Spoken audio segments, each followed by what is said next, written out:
The broadcast is now starting. All attendees are in listen-only mode. Muito boa noite a todos. Peço em primeiro lugar que me confirmem se está tudo ok, tanto com o som como com a imagem, por favor. Ok, excelente, já estou aqui a receber várias confirmações. Em primeiro lugar, muito obrigado por nos dar o vosso tempo para assistir ao nosso webinar de fecho norte-americana. Hoje, como sabem, quinta-feira, um webinar de caráter especial, a nossa edição, a nossa edição semanal, isso sim, de update ao Covid-19, nomeadamente onde fazemos um webinar aqui um pouco mais extenso, com um maior ênfase de caráter fundamental no início e um leque de ações, aliás, não só de ações, como também numa fase inicial, índices acionistas do ponto de vista geográfico e depois sim ações individuais, um leque claramente mais exacerbado, mais significativo de títulos. Ok? Se me puderem deixar nota que o som está ok, novamente, por favor, um participante menciona que está aqui com alguns problemas. Ok, excelente. Muito obrigado mais uma vez então por fazerem parte deste nosso webinar. O meu nome é Eduardo Nunes e sou trader no BIC. Gostaríamos também de relembrar que qualquer análise feita a algum tipo de ativo, seja ela técnica ou fundamental, não deverá em circunstância alguma ser considerada uma oferta ou recomendação de investimento. O investidor deverá sempre procurar aconselhamento profissional e independente relativamente a decisões de investimento que pretenda tomar, podendo para esse efeito contactar o seu gestor de conta no BIG. Ok, muito bem. Bom, em primeiro lugar, como costuma ser habitual nos nossos webinars e ainda mais nestes webinars de caráter especial às quintas-feiras, olharmos aqui durante 5, 10, 15 minutos até se calhar para o panorama fundamental, a nossa leitura dos últimos 2 meses e, acima de tudo, que cenários fundamentais e que probabilidades alocamos àquilo que pode vir a ser o futuro próximo, isto é, os próximos 3, 9 meses, eventualmente até final do ano, o que é que realmente poderá estar em cima da mesa do ponto de vista fundamental e que poderá ser crucial monitorizar de forma bastante próxima e, acima de tudo, lá está, que ativos considerarem cada um desses cenários. Ok, quem já conhece aqui os nossos webinars, nomeadamente aqui os webinars que também fui fazendo no passado de caráter especial acerca deste tema, já está conhecedor da divisão em 3 fases a nível cronológico que temos feito, que temos seguido, no intuito de lermos apropriadamente o sentimento de mercado e conseguirmos criar uma tese de investimento, ou um racional aqui de mercado claramente mais claro, mais simples, de fácil leitura e de fácil interpretação. E vamos então fazer uma breve retoma a essas 3 fases e, na minha perspectiva, a fase 2 poderá estar muito próxima do fim e poderemos estar aqui no momento da verdade, por assim dizer, a começar o momento da verdade da possível fase 3. Vamos então a isso. Ao longo do webinar estejam à vontade para ir deixando aqui alguns comentários, algum feedback. Como sabem, a minha postura aqui nos webinars convosco é sempre muito dinâmica, muito aberta, pelo bom. Quanto mais enriquecedor para todos nós for, melhor. Ok? 3 fases. Quais são elas? Primeira fase que nós apelidámos aqui em conjunto, fase de pânico / liquidação / cash is king. Ok?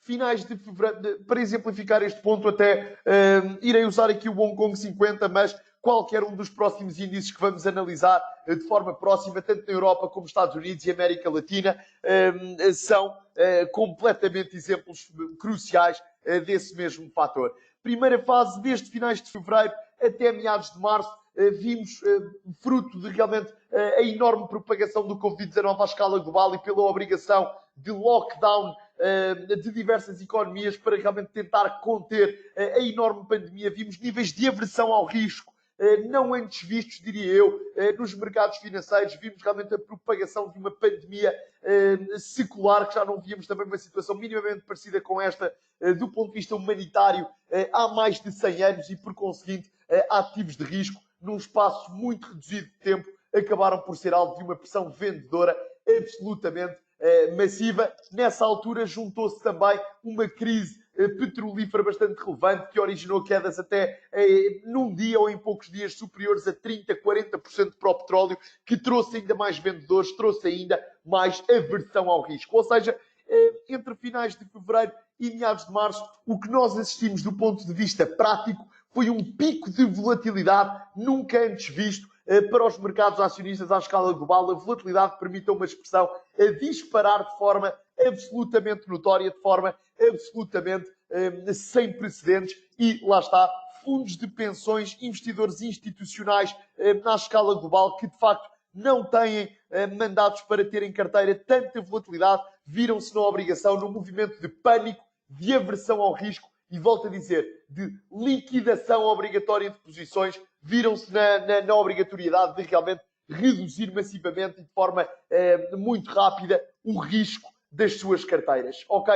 São fundos de pensões, investidores institucionais que são claramente market movers. O sentimento já era muito nefasto para com ativos de risco, muito negativo. O sentimento era de pânico para qualquer pessoa envolvida nos mercados, diria, nomeadamente aqui no mercado acionista à escala global. E esta primeira fase de liquidação, de fecho automático de posições, de stop loss a serem acionados, de pânico total nos mercados. Ok? Fim da fase 1. Aqui mínimos que, a meu ver, no futuro próximo já não serão revisitados. Volto a dizer, no futuro próximo, isto é, pelo menos próximos 3 meses, diria eu. Ok?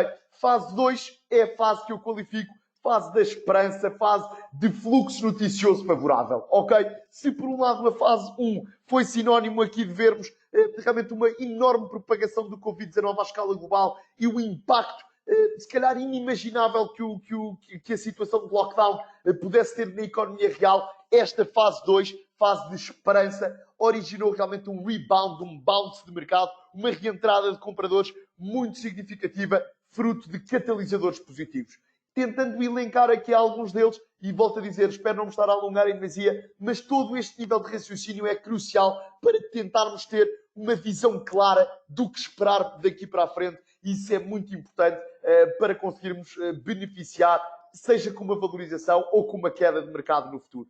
Fase 2, então, os fatores que originaram esta fase de esperança, este rebound massivo, alguns deles eu destacaria claramente estímulos económicos absolutamente sem precedentes, principalmente nos Estados Unidos, com a Reserva Federal e principalmente o governo norte-americano amplamente comprometidos a fazer tudo o que estivesse ao alcance. Bom, já comentaremos dentro de minutos as consequências que isso poderá ter, mas tudo o que estivesse ao alcance para realmente estimular do ponto de vista prático e o mais rapidamente possível a economia real, sejam as famílias diretamente, seja a esfera corporativa como um todo, estímulos absolutamente sem precedentes históricos que têm como principal objetivo evitar uma convergência para um âmbito depressionário mais profundo. E aí o mercado começou a ficar bastante mais otimista no que diz respeito à capacidade de recuperação económica. Ok, se por um lado na fase 1 o mercado temia que a economia pudesse ser alvo de uma depressão económica mais profunda e muito mais prolongada no tempo, devido a estímulos absolutamente massivos, o mercado acreditou que essa depressão era evitável e que poderíamos estar aqui até final de 2020 perante uma enorme recuperação da economia à escala global, principalmente da norte-americana. Estou certo que todos nós, eu inclusive, vocês todos, já ouviram expressões como uma recuperação económica em U ou em V, que aponta, de facto, para uma recuperação massiva do ponto de vista económico ao longo deste segundo trimestre. O segundo fator que originou uma fortíssima pressão compradora aqui para o mercado, notícias de caráter humanitário mais favoráveis, ok? Ou menos desfavoráveis, na minha opinião, é mais fácil dizer assim. Menos desfavoráveis no sentido em que, ao longo das últimas 3, 4 semanas, vimos realmente as curvas de casos totais de Covid-19 à escala global finalmente a aplanarem, nomeadamente na Europa e nos Estados Unidos, fazendo com que o mercado acredite que o vírus, no momento atual, a enorme e infeliz pandemia, é mais controlável, ok? E para além disso, para além de realmente o mercado considerar que a pandemia já teria atingido o seu pico a nível de propagação e que as curvas factualmente estavam a aplanar, as notícias em relação a tratamentos, as notícias em relação a desenvolvimentos e possível aprovação futura de vacinas, acabou por ser um fluxo noticioso bom, um elevadíssimo nível de comprometimento por parte dos melhores cientistas e melhores laboratórios à escala global. Ficamos com a sensação que pararam tudo o que estavam a fazer para que o foco fosse definitivamente uma solução ao Covid-19. Levou notícias de caráter humanitário que mostraram não só um possível, aliás, literalmente um aplanamento da propagação, como também perspectivas de medicamentos e de vacinas muito interessantes. este segundo ponto realmente beneficiou esta recuperação significativa.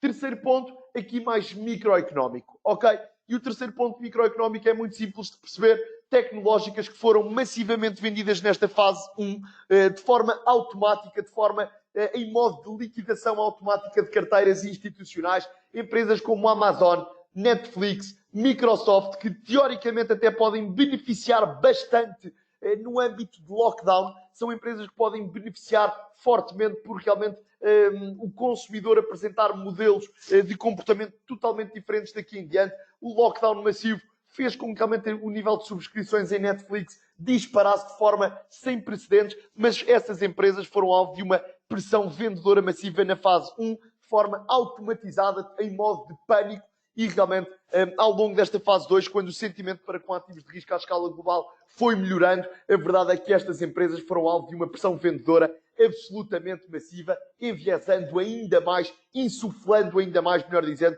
a pressão compradora e a recuperação. Terminou, melhor dizendo aqui, não sei se terminou na realidade, mas esta é a fase 2, fase da esperança, fase do rebound.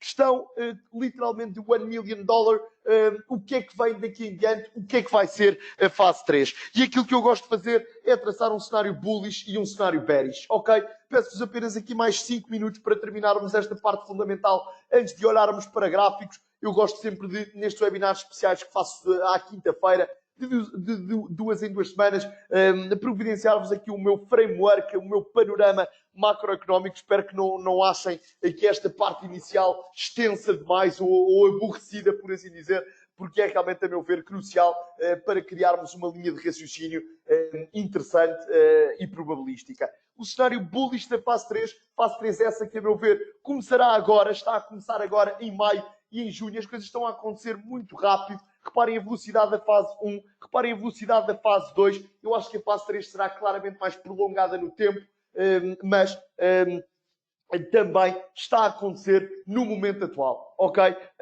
E isso é claramente uma situação que é importante monitorizar de perto. Cenário bullish da fase 3 passa por simplesmente 2 premissas, ok? Premissa de confirmação de recuperação económica. Como mencionei, esta segunda fase já desconta uma recuperação económica bastante importante, já desconta uma recuperação económica, diria eu, bastante otimista, ok? E se virmos, de facto, indicadores económicos, isto é, crescimento económico ao longo do terceiro trimestre de 2020, pelo menos, a mostrar claros sinais de recuperação à escala global, Europa, Estados Unidos, Ásia. Se virmos, de facto, o mercado laboral a providenciar alguns sinais de melhoria clara, novamente, criação forte de emprego ao longo do segundo semestre do ano de 2020, e se virmos também alguns indicadores económicos, como os PMIs de serviços, que atingiram mínimos históricos para diversas geografias ao longo das últimas 2 semanas. Se virmos esses indicadores económicos a recuperarem, confirma-se esta premissa de recuperação económica. A segunda premissa é, na próxima época de divulgação de resultados, vermos que, de facto, a esfera corporativa norte-americana em particular realmente está a providenciar sinais de melhoria, está a providenciar sinais de recuperação estrutural a nível estratégico,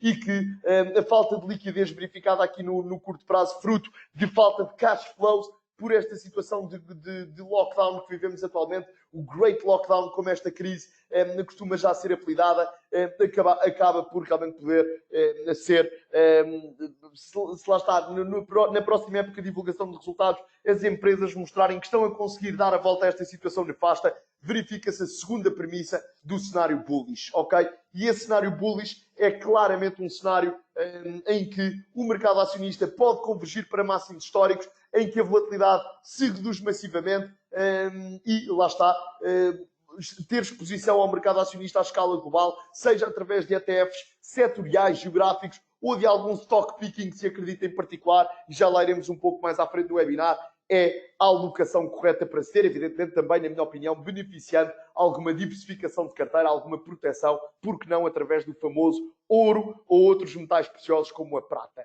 Ok? Este é o cenário bullish. Cenário que eu apelido recuperação. Ok? Confirmação de recuperação e convergência para a normalidade. Cenário bearish é um efeito dominó um quanto preocupante, e que passarei, a meu ver, a explicar nos próximos 2 minutos, não mais do que isso, passa por incapacidade de recuperação económica, indicadores económicos a mostrarem, a serem reveladores, melhor dizendo, de uma clara incapacidade de recuperação económica à escala global, crescimento económico nefasto, dinâmicas de mercado laboral menos apelativas face àquilo que o mercado espera que aconteça, indicadores económicos fracos e vermos também indicadores que realmente a esfera corporativa não está a conseguir recuperar. Evidentemente, algumas winners continuarão sempre a ser winners, uma Microsoft, a Amazon, eu acredito que continuarão sempre com um crescimento orgânico muito importante, mas se de facto virmos segmentos como um todo, ligados à economia real, consumo, restauração, turismo, viagens, com incapacidade clara de recuperação, ok? Com problemas de liquidez que se podem tornar problemas de solvência. Isto é um ponto muito importante. Aí sim, eu acho que facilmente poderemos ver casas de rating como a Moody's, como a Standard & Poor's, a rever em baixa o rating de diversas empresas. Muitas empresas norte-americanas estão atualmente qualificadas como BBB. Pode o rating, a nível de crédito de rating, qualidade de rating, se esse crédito for revisto em baixa, passa para junk, passa para qualidade lixo. Muitos fundos de pensões, muitos investidores institucionais à escala global não têm mandatos para ter ações em carteira de empresas que estejam qualificadas como lixo a nível de crédito. Seriam obrigados a liquidar posições. O pânico volta ao mercado financeiro, nomeadamente ao mercado acionista, e o governo, a Reserva Federal, tem que avançar com estímulos ainda mais massivos. Reparem nos máximos históricos já atingidos aqui no passado recente, a nível de estímulos injetados à escala global, a nível de dívida corporativa, principalmente nos Estados Unidos, a nível de crescimento de dívida soberana, aliás, crescimento de dívida não só corporativa, como também crescimento de dívida soberana. É um crescendo de dívida que se pode tornar, infelizmente, astronómico, que já é, na minha opinião, e pode se tornar incontrolável. E este é o efeito dominó, ok? Economia sem capacidade de recuperação, vermos a esfera corporativa sem capacidade de recuperação, de revisão em baixa de ratings de crédito, estímulos que o governo norte-americano é obrigado a avançar de forma ainda mais notória, níveis de dívida incontroláveis. E aqui sim, todo o sistema financeiro, na minha opinião, pode estar mais afetado neste âmbito de pânico, neste âmbito de enorme aversão ao risco. Ok? E neste sentido, acredito eu, o mercado acionista não é um ativo interessante, olharia para proteção, ou evidentemente algumas empresas do mercado acionista, mas mais numa ótica de stock picking, mas proteção através de metais preciosos, ouro, prata, e neste sentido eu até acho que um tema que ganharia bastante tração, bastante popularidade, seria moldar a criação, uma convergência para um sistema financeiro pelo menos diferente do que temos no momento atual, e o tema de blockchain, Bitcoin, pode começar nessa altura a tornar-se bastante popular. Ok? Ou seja, a fase bearish, a fase 3, melhor dizendo, o cenário bearish da fase 3, que pode estar a começar agora, é marcado por 3 riscos. Risco económico, risco de insolvência e um risco que ainda não mencionei, que é o risco geopolítico de Donald Trump e o seu equivalente chinês, Xi Jinping, adotarem um discurso claramente nefasto, um tom divergente, um tom claramente aqui um tom retaliatório no que diz respeito à implementação de novas taxas alfandegárias. Se estes 3 riscos se materializarem, a meu ver, fica um pouco o cocktail perfeito, diria eu, para este cenário bearish, que é bastante preocupante. Volto a dizer, este cenário bearish não é o meu cenário base. O que eu acho é que qualquer trader, qualquer investidor deve ter uma visão macroeconómica. Estamos numa fase em que ninguém tem uma bola de cristal. O mercado dentro de 3 meses pode estar em máximos históricos, pode estar 50% abaixo. Literalmente, não existem bolas de cristal nesta fase, mas ter realmente os cenários bem traçados, a meu ver, é interessante e importante. Ok? Espero não me ter alongado em demasia. Se puderem desde já ir providenciando aqui algum tipo de feedback, agradeço. Ok? Muito bem, olhando agora sim para a vertente técnica, olhando para o Hong Kong 50, começando aqui pela esfera corporativa asiática, Reparem que, bom, apesar da recuperação que pode acontecer ao longo da próxima sessão, considerando aqui a recuperação verificada para a esfera corporativa norte-americana nos últimos minutos, a verdade é que o Hong Kong 50 não consegue quebrar em alta a zona dos 24.625 pontos, uma zona que tecnicamente continua a fazer bastante sentido de acompanhar, uma zona que continua a mostrar bastante poder preditivo e reparem, fase 1 de liquidação, fase 2 de enorme recuperação. E em última instância, estamos em velas semanais. Reparem aqui que ao longo, pelo menos, das últimas 6, 7 semanas, tem o Hong Kong 50 estado incapacitado de quebrar em alta os 24.625 pontos. Ok? Pelo menos de consolidar acima desta zona. Destacaria que até estarmos, até final desta semana, até final do mês de maio, a resistência crucial a monitorizarmos de perto é de facto estes 24.625 pontos, se virmos a capacidade de quebra em alta e de consolidação acima dos 24.625, na minha perspectiva, poderá finalmente vir a ser um indício de continuação de recuperação mais sólida, continuação de sentimento favorável, poderá ser um indício que a probabilidade de estarmos perante o cenário bullish da fase 3 acaba por aumentar, devido certamente a um fluxo noticioso mais favorável, ok? Ao invés disso, virmos a incapacidade de quebra em alta dos 24.625 pontos,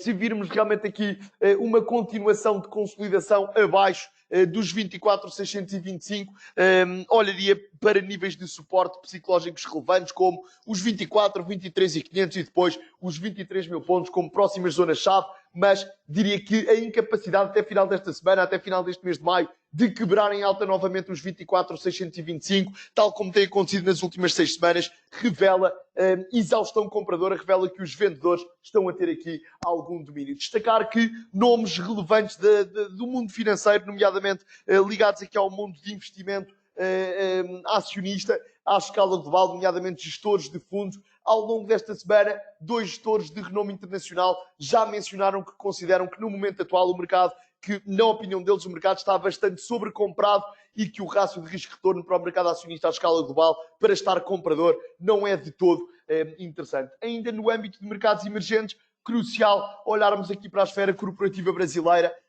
Temos acompanhado este setup em velas mensais, ok? E reparem, canto superior esquerdo do ecrã, a análise ao Brasil tem vindo a ser feita através do ETF que negocia na Bolsa Norte-Americana, o iShares MSCI Brasil ETF, e reparem na fase 1, fase de liquidação, fase de pânico, reparem quanto é que a esfera corporativa brasileira retraiu no espaço de um mês e meio, acabou por cair 60%, e eu arrisco a dizer que é das esferas corporativas à escala global ainda mais afastadas dos máximos de início do ano, ainda mais pressionadas. Esta situação económica e humanitária sem precedentes e amplamente preocupante que vivemos desde meados de fevereiro aproximadamente, aquilo que eu destacaria de forma também clara é que a esfera política no Brasil continuou sempre a ser alvo de elevadíssima incerteza, de elevadíssima instabilidade, o que impediu também aqui uma recuperação importante para a esfera corporativa. Ou seja, os níveis de confiança aqui para o mercado acionista brasileiro permanecem, por parte de investidores à escala global, muito reduzidos, e a capacidade que a economia brasileira terá ou exteriorizará para originar aqui uma recuperação económica será um fator absolutamente determinante para os próximos meses. $20 por unidade é o crucial suporte, temos andado entre os 20 e os 25, bem sei, valores bastante afastados, mas a volatilidade aqui para o Brasil é também muito notória, como certamente sabem. $20, na minha perspectiva, acaba por ser o suporte absolutamente determinante, até estarmos acima dos 20, pelo menos será um sinal aqui de alguma estabilização para a esfera corporativa brasileira como um todo, poderá ser o indício que estamos perante um rácio de risco-retorno ainda um quanto interessante para a criação de posições de investimento a médio e longo prazo, sempre com uma gestão de risco cautelosa com stops abaixo dos 20. 25 é a principal resistência a termos em consideração.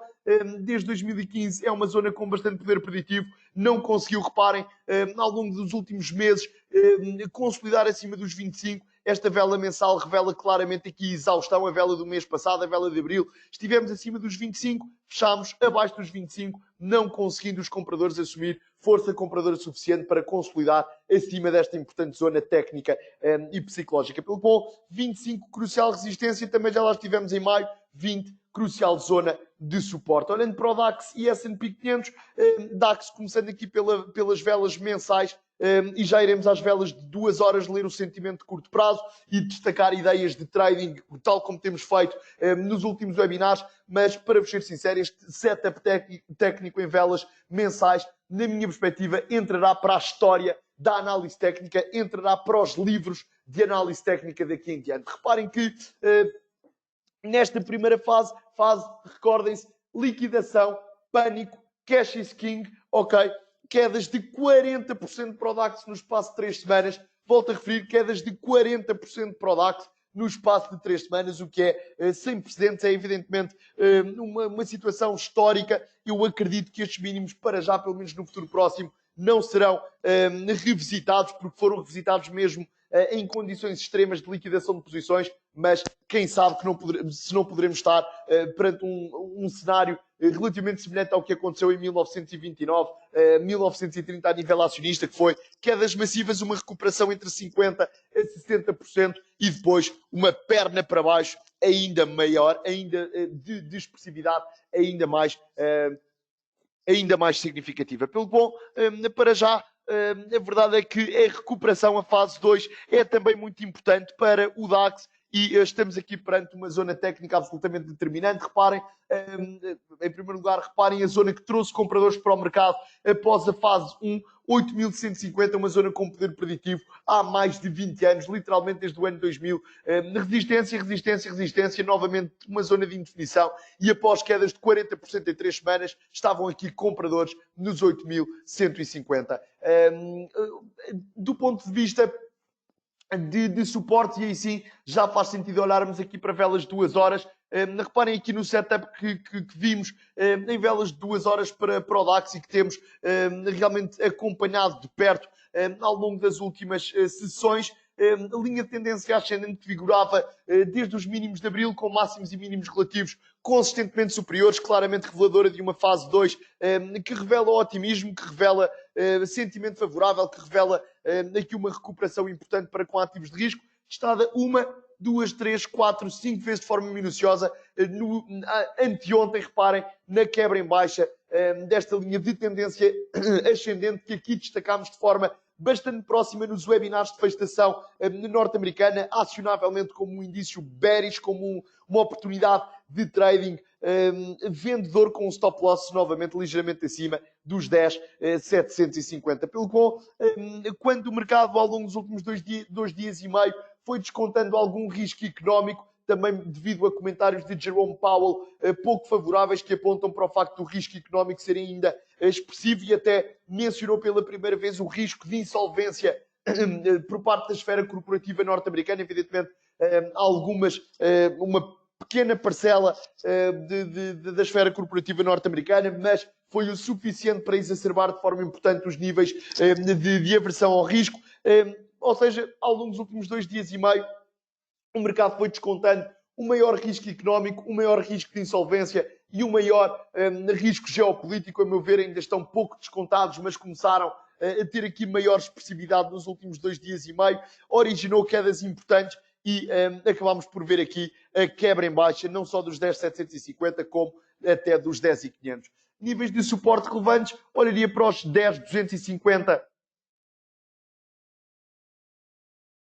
Okay? Para os 10.250 e para os 10.120 aproximadamente, ok? 10.250 com muito poder preditivo aqui ao longo de abril, 10.120 com muito poder preditivo ao longo do mês de março e inícios de abril, são os 2 suportes cruciais para o DAX a nível de resistência. Olharia indubitavelmente aqui para a zona técnica e psicologicamente relevante dos 10.500 pontos, se o DAX, após esta tentativa de recuperação, não conseguir quebrar em alta os 10.500, é um indício bearish, é um indício que os vendedores podem novamente aqui assumir um maior nível de domínio e que, caso não exista força compradora suficiente para vermos a quebra em alta dos 10.500, estaremos então perante novamente um indício de maior volatilidade, um indício que os vendedores poderão reaparecer aqui numa perspectiva de futuro próximo, ok? Fazendo a mesma análise ao S&P 500, velas 2 horas, reparem como temos conseguido ler o sentimento de forma muito interessante, muito clean, muito apropriada, também máximos e mínimos relativos consistentemente superiores, que vigoravam desde inícios de abril, está desta linha ascendente 1, 2, 3, 4, 5 vezes de forma minuciosa e vimos aqui um sell signal, um sinal de venda massivo, um sinal de venda muito significativo, quando na última hora de negociação de terça-feira vimos a quebra em baixa não só dos 2.900 pontos, como também da linha de tendência ascendente que vigorava desde os mínimos de abril. Claramente aqui um sinal que a fação vendedora de mercado assumiu as rédeas, assumiu o controle e os compradores acabaram por ser alvo aqui de alguma capitulação, de alguma capitalização de ganhos também verificados ao longo das últimas semanas.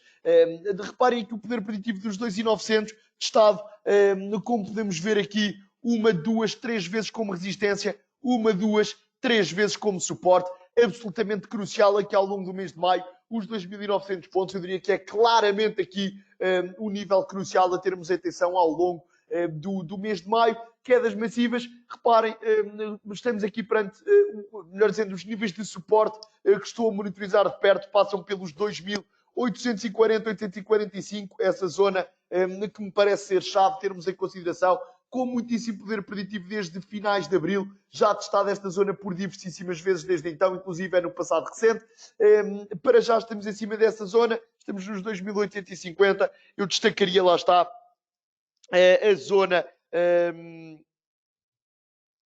exatamente, destacaria a zona dos 2.840 pontos como uma zona de suporte-chave, abaixo desta zona, 2.800, técnica e psicologicamente relevante, também uma zona que foi alvo aqui de alguma reentrada de compradores. Como zona de resistência, olharia claramente para os 2.900, pelo seu caráter técnico, pelo seu caráter psicológico, que acabei de comentar também aqui ao longo dos últimos minutos, é um nível absolutamente determinante, caso vejamos uma continuação de sentimento comprador, olharmos para os 2.900, é absolutamente determinante. Os 2.900 pode ser aqui a resistência crucial ao longo das próximas sessões de negociação. Olhando agora para alguns nomes individuais, nomes que já recuperaram, nomes que ficaram para trás, tanto na Europa como nos Estados Unidos, olharmos aqui um pouco para a Amazon que, reparem, continua muitíssimo robusta, revalidou,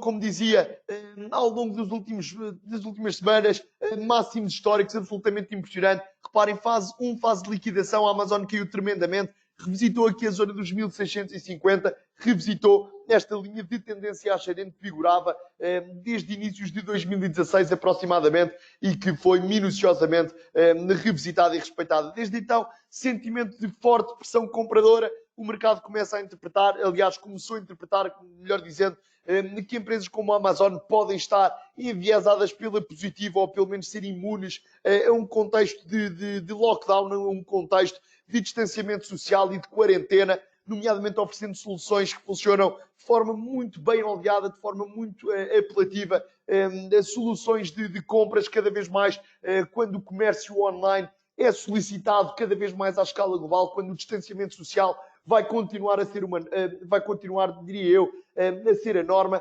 O mercado realmente interpretou que a Amazon pode estar aqui perante uma firmeza de negócio e um crescimento orgânico ainda muito importante. Pelo qual estamos praticamente em máximos históricos. Eu, para ser totalmente sincero, continuo a acreditar que a Amazon, numa perspectiva estrutural, evidentemente que quando o sentimento de curto prazo é negativo, a Amazon também pode perfeitamente recuar, também pode perfeitamente ser alvo de uma pressão vendedora importante, mas eu ainda sou da opinião que poderemos assistir a uma continuação de sentimento ascendente, de sentimento favorável para com a Amazon. Resistência no nível técnico e psicologicamente relevante dos 2.500 pontos, praticamente o seu máximo histórico, e suporte 2.200, foi previamente aqui o seu máximo histórico no início do ano. Psicologicamente parece-me ser uma zona crucial a termos em atenção. Olhando ainda no âmbito tecnológico norte-americano, olharmos para Twitter, ok? Twitter é um nome que temos acompanhado bastante ao longo das últimas semanas e que está realmente francamente afastado dos seus máximos históricos. Na minha perspectiva, é uma empresa apesar de manter aqui bastante volatilidade, que pode não estar massivamente afetada por um âmbito de global lockdown. Aliás, o tráfego em Twitter, a criação de utilizadores novos, a quantidade de posts informativos numa fase em que ter boa informação e que a procura de informação acaba por estar em máximos. A navegação na rede social Twitter está também em máximos, o que é indubitavelmente para o negócio da empresa bastante favorável. Contudo, é uma empresa que não tem conseguido recuperar de forma tão rápida, de forma tão acelerada, comparativamente aqui às restantes tecnológicas norte-americanas. Já lá iremos um pouco mais à frente, providenciar também uma alternativa a quem queira ter exposição ao tema de forma diversificada e no investimento, lá está, um quanto mais alargado a nível de horizonte temporal. Em relação a Twitter, a verdade é que como principal nível de suporte eu estou a olhar aqui para os 25,90, ainda de facto um quanto afastado do momento atual. Reparem que foi um título muito pressionado nesta primeira fase de liquidação, fase de pânico, revisitou minuciosamente de forma impressionante os mínimos de os máximos de 2016 e inícios de 2017. No momento atual, acredito que essa zona possa não ser revisitada já, pelo menos no futuro próximo. 25,90 é um suporte determinante, mas realmente o Twitter tem batalhado bastante à roda deste nível dos 28,5 aproximadamente. Ok, exatamente como dizia, nível dos 28,5 acaba por ser crucial termos atenção. Diria que uma consolidação acima dos 28,5 é um indício favorável, é um indício positivo, é um indício que a facção compradora de mercado pode finalmente assumir aqui uma continuação de domínio, tal como tem tentado fazer ao longo das últimas 7 semanas aproximadamente, e convergimos então para o limiar superior deste canal descendente. A meu ver, poderá vir até a ser o cenário base, caso realmente as tecnológicas continuem a ser alvo de uma recuperação importante, de uma recuperação significativa. Muito interessante o limiar superior deste canal descendente como zona de resistência-chave a termos em consideração. Como suporte, 25,90 parece-me que é uma zona-chave. O ETF QQQ replica de forma bastante fidedigna o Nasdaq, ok? Ou seja, este ETF, para quem quer ter exposição às gigantes tecnológicas norte-americanas, pode indubitavelmente ser uma boa alternativa a considerar numa perspectiva de investimento a médio e longo prazo. Se puderem deixar nota se o som está ok, por favor, um participante menciona que está aqui com algum problema de som. Ok, excelente, já estou aqui a receber várias confirmações. Muito obrigado pela confirmação desde já. A destacar que o QQQ replica de forma bastante fidedigna o desempenho do Nasdaq, ou seja, quem compra este ETF está a comprar um cabaz das gigantes tecnológicas norte-americanas, Apple, Amazon, Google, Facebook, Microsoft, são os títulos aqui englobados neste ETF pelo bom, para materializar uma opinião de longo prazo favorável, uma opinião de longo prazo compradora em relação a este setor acionista. O QQQ é uma excelentíssima alternativa. Olhando aqui para outros setores, o tecnológico, volto a reiterar, não estaria admirado de ver alguma retração no curto prazo, não estaria admirado de ver algum tipo de capitalização de ganhos, que me parece também relativamente saudável e natural numa perspectiva de curto prazo, mas no longo prazo, eu, para vos ser totalmente sincero, continuo a ser um crente, claro, um fanato do segmento tecnológico norte-americano. Acho que continuará a ser sinónimo de um crescimento orgânico muito interessante, muito sólido e relativamente imune à economia real, no sentido em que uma economia, mesmo que a economia real como um todo pare, eu acho que algumas das gigantes tecnológicas norte-americanas podem continuar a mostrar sinais de clara resiliência e de clara robustez, ok? Olhando aqui para outro tipo de segmentos, estes sim, claramente mais afetados aqui por este âmbito de pandemia e de global lockdown. Já iremos comentar nomes que têm vindo a ser bastante solicitados, como companhias aéreas, Boeing, BNP, etc. Já lá iremos. Olharmos aqui para Disney que de facto, reparem, fase de liquidação absolutamente massiva. Disney revisitou aqui zonas de suporte plurianuais, zonas que já não via desde 2014 e desde então boa recuperação tem vindo a ser também bastante interessante.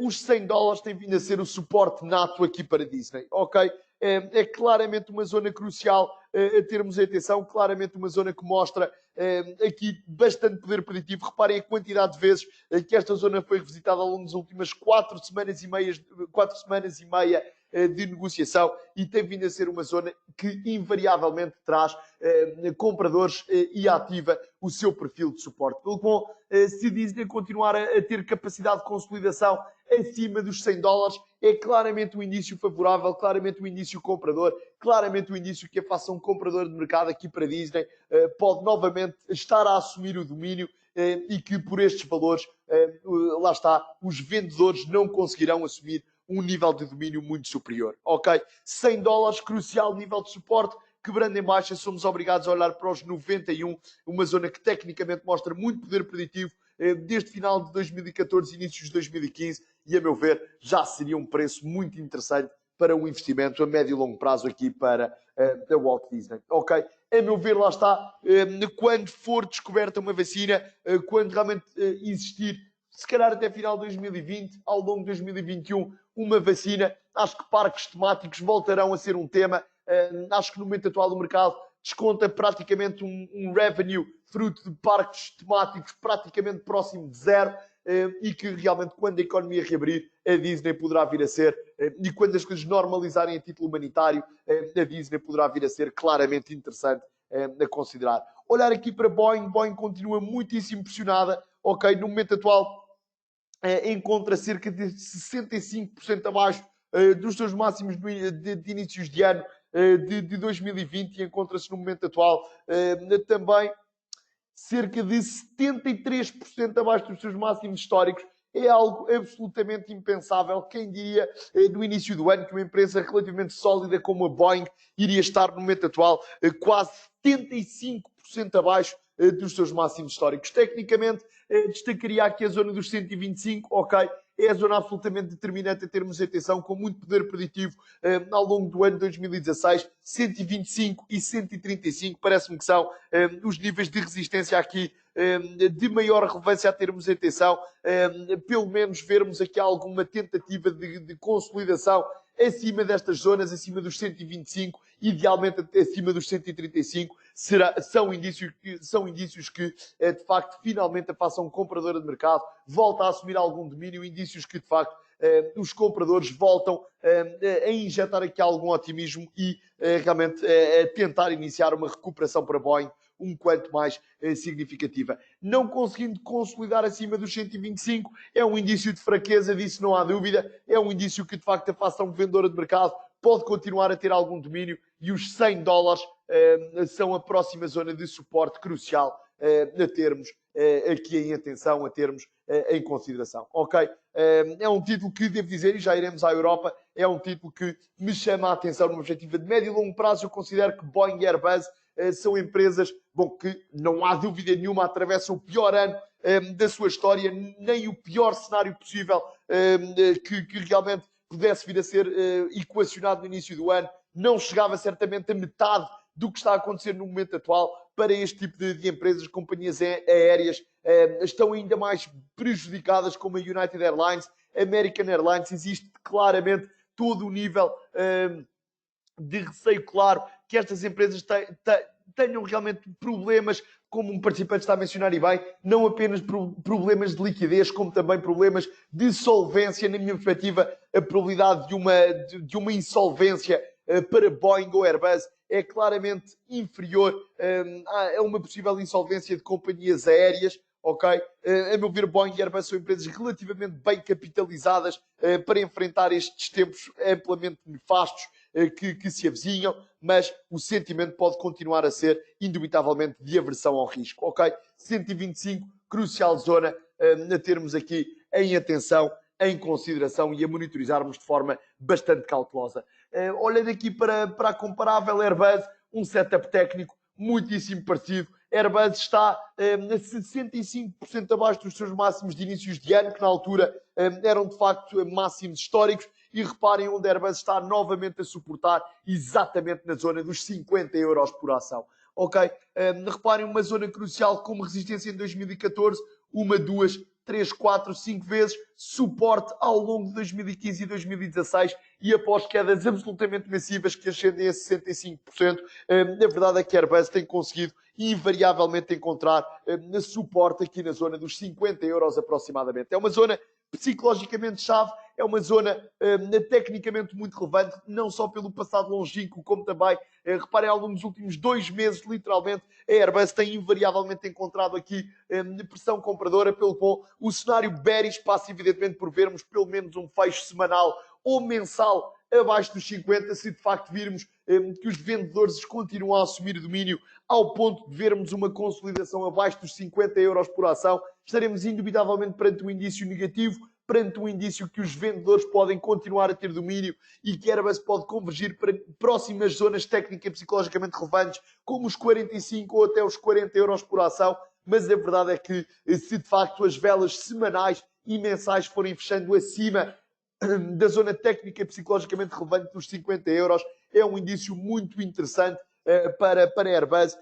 É um indício que, de facto, após quedas de 65%, esta zona pode começar a ser interessante, nem que seja para começar a fazer ordens parciais, para começar de forma parcial a criar uma posição de médio e longo prazo para a Airbus, tentando acreditar que realmente estas empresas, quando a economia começar a normalizar, quando a vida social começar a normalizar, podem também ser alvo de uma recuperação importante. Eu acho que ter cautela é crucial, ok? Qualquer decisão que seja uma decisão que visa reduzir ou controlar os níveis de risco da carteira nunca deve, no momento atual, ser interpretada como uma má decisão.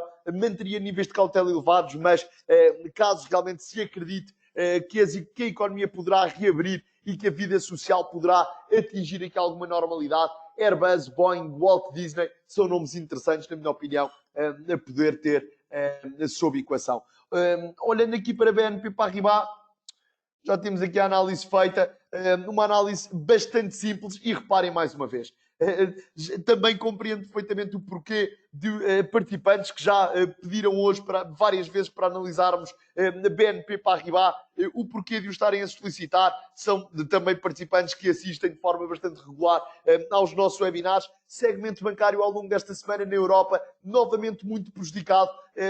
O segmento bancário desde 2018 que tem vindo a ser alvo de uma pressão vendedora absolutamente massiva, claramente por política monetária por parte do Banco Central Europeu bastante desfavorável para o segmento bancário, perspectivas de crescimento económico na Europa reduzidas, tensões comerciais entre Estados Unidos e China prejudicaram setores cíclicos e o segmento bancário europeu acabou por ser claramente um exemplo. E quando víamos aqui alguns sinais de recuperação notória ao longo dos últimos trimestres de 2019 e inícios de 2020, aparece esta situação de Covid-19 que impacta de forma absolutamente massiva e gritante o segmento bancário na Europa. BNP Paribas está no momento atual 52% abaixo dos seus máximos de início do ano e, de facto, desde já muito obrigado pelas vossas sugestões em voltarmos a olhar para este título. 25 euros por ação, nível psicologicamente chave, mínimos de finais de 2011, de 2012 e aqui, reparem, estamos em velas semanais, a quantidade de semanas que BNP já revisitou e respeitou minuciosamente os 25, ok? 1, 2, 3, 4, 5, 6, 7 semanas em que vemos, de facto, de forma minuciosa, aqui o revisitar e respeitar dos 25. Devo dizer, segmento bancário à escala global não é dos setores que mais me chamam a atenção pela positiva, mas este setup técnico é, de facto, interessante, ok? Eventualmente, começar a criar algum tipo de posição longa com um stop loss ligeiramente abaixo dos 25, pode começar a fazer sentido se BNP Paribas quebrar em baixa na zona dos 25, é indubitavelmente um indício desfavorável, é indubitavelmente um indício que a fação vendedora de mercado pode novamente assumir aqui um nível superior de domínio, mas a verdade é que ao longo das últimas quase 10 semanas, sempre que esta zona é revisitada, estão lá compradores. Ok? Interessante tecnicamente termos atenção, evidentemente com gestão de risco cautelosa e, como digo, não interpretem qualquer comentário como recomendação de compra, de venda, de trading, de investimento. Olhando aqui para o ouro iremos analisar tanto em velas semanais como de menor duração. Aliás, velas mensais como de menor duração, e em velas mensais estamos novamente a conseguir consolidar não só acima do nível técnico e psicologicamente relevante dos 1700, como também aqui dos 1715, numa zona de Fibonacci absolutamente determinante, ligando os máximos históricos do ouro e os mínimos de finais de 2015 e inícios de 2016.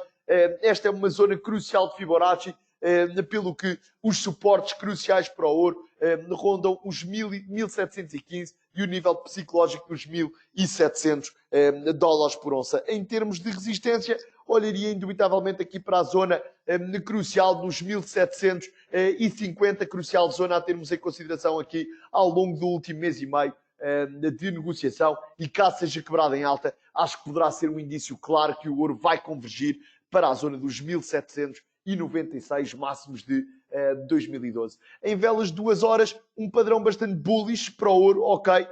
Reparem que o ouro estava a materializar aqui a formação perfeita de um triângulo simétrico com mínimos relativos desde inícios de abril consistentemente superiores, contudo, máximos relativos desde meados de abril consistentemente inferiores. Reparem esta linha de tendência descendente está a 1, 2, 3, 4, 5, 6 vezes de forma minuciosa. Entretanto, lá está, o ouro consegue, ao longo da ação de hoje, quebrar em alta este triângulo simétrico, que, a meu ver, é um indício claramente bullish, é um indício que a fação compradora de mercado pode continuar a ter aqui algum domínio. 1725 passam agora a ser uma zona de suporte relevante se o ouro conseguir consolidar, continuar a consolidar acima dos 1725. É um indício favorável, é um indício claramente aqui favorável, é um indício que a fação compradora de mercado pode continuar a ter aqui algum domínio. O participante menciona-se porque aqui de privilegiar velas 2 horas. A meu ver, velas 2 horas é interessante porque nos permite, lá está, exatamente um quadro do horizonte temporal explícito aqui na tela, nomeadamente de maior duração. Estamos a olhar aqui para um setup técnico de já quase de 1 mês e meio, o que já se torna relevante. Ou seja, permite-nos, por um lado, uma visão clara do que aconteceu ao longo do último mês e meio de negociação, mas também é acionável ao ponto de materializar algum tipo de ideia no curto prazo. Ou seja, o setup em DAX, o setup no S&P 500, agora no ouro, temos privilegiado realmente velas de 2 horas, porque nos permite ter uma visão clara do último mês e meio, mas em simultâneo olharmos aqui para perspectivas de curto prazo, o que evidentemente acaba por ser bastante interessante. A prata também com um setup bastante favorável, ok, a conseguir quebrar em alta, continuando até aqui em velas 2 horas, quebrar em alta zonas bastante relevantes a termos aí atenção, ok, nomeadamente estes máximos relativos dos últimos 15 dias aproximadamente, na casa dos 15,60, a serem quebrados em alta hoje de forma impulsiva. Também os máximos verificados aqui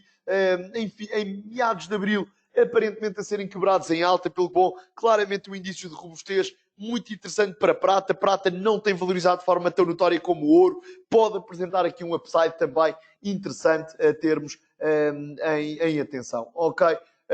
Pelo bom, eu continuo com uma visão positiva, evidentemente com retrações que são saudáveis e importantes para qualquer ativo. Não estaria surpreendido de ver o ouro, a prata, a serem alvo de algum tipo de capitalização de ganhos de quando em vez, mas continuo bullish para com ouro, para com prata, para com mineiras de ouro e para com mineiras de prata, numa perspectiva mais de médio longo prazo. Ok? Terei de dar o webinar por terminado. Espero que o webinar tenha sido do vosso agrado. Amanhã continuarei a responder a toda uma série de questões que foram surgindo também neste webinar, que respondi em boa parte, mas evidentemente não deu tempo aqui para todas. Amanhã cá estaremos para mais e responderei de forma detalhada às questões que acabaram por surgir na caixa de chat. Espero que o webinar tenha sido do vosso agrado. Se puderem providenciar feedback, tanto na caixa de chat como no questionário final do webinar, fico-vos, como sabem, sempre muitíssimo agradecido. Estou um pouco rouco, espero que realmente a qualidade do webinar não tenha sido enviesada pela negativa por tal fator. Não interpretem qualquer comentário como recomendação de compra, de venda, trading, investimento, apenas algumas notas de caráter técnico e fundamental que, a meu ver, parecem fazer sentido.